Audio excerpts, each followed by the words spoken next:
and farmers have the highest rates of suicide by more than 30%.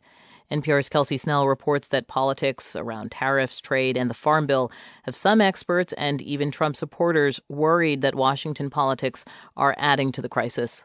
Every 4 years, Congress is supposed to pass a farm bill. It's the legislation that provides a safety net for millions of farmers. It includes crop insurance, which guarantees a minimum price for what they plant. It and other programs that are supposed to protect a farmer's livelihood are in turmoil.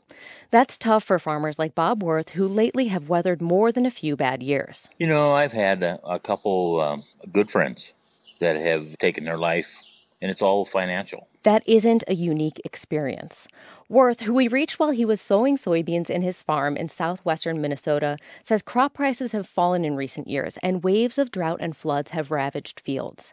And now the Farm Bill, which expires at the end of September, is caught in a political fight in Washington. It's the latest in a string of political decisions to shake farm country since President Trump took office.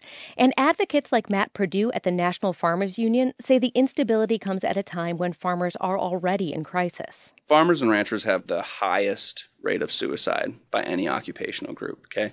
The rate of suicide is higher than veterans returning from war. Republican Senator Mike Rounds says stress and financial pressure in his home state of South Dakota may be causing the worst farm crisis since the 1980s. A lot of these folks are really concerned, and it's gotten to the point where in some areas there's been suicide hotlines that have now been established for more than a year. Making things worse are the politics in Washington. Fears of a trade war with China and the Trump administration's withdrawal from trade agreements are adding up. And it all comes at a time when the USDA is projecting net farm income could fall to a 12-year low. Now, the Farm Bill is caught in a messy political struggle over government spending and food stamps in particular. President Trump and House conservatives want strict work requirements for some people who receive those benefits, but that plan can't pass the closely divided Senate. Some Senate Republicans, like Agriculture Committee Chairman Pat Roberts, say the Washington focus on one corner of the bill threatens farmers. This Farm Bill means everything, more especially crop insurance, and they know that. Roberts, who's from Kansas, says it's reasonable for farmers to be stressed when they can't be sure they'll be in business next year. There are too many questions unanswered right now, and that's why we need to bring certainty and predictability so the farmers say, well, at least I know I have that. Roberts is working with the committee Democrats on a bipartisan bill that he hopes to release in the coming weeks. And he's told Trump how critical Farm Bill programs are in his home state.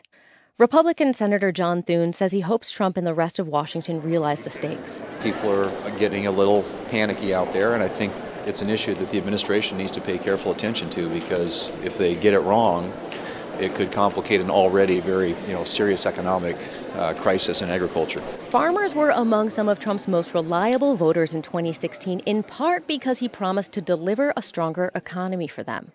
Worth says he talks about politics with his friends now, and they worry a lot about what's going on in Washington. Rural America really did elect President Trump. And as of today, we're not mad at him. He's done a lot of great things for us.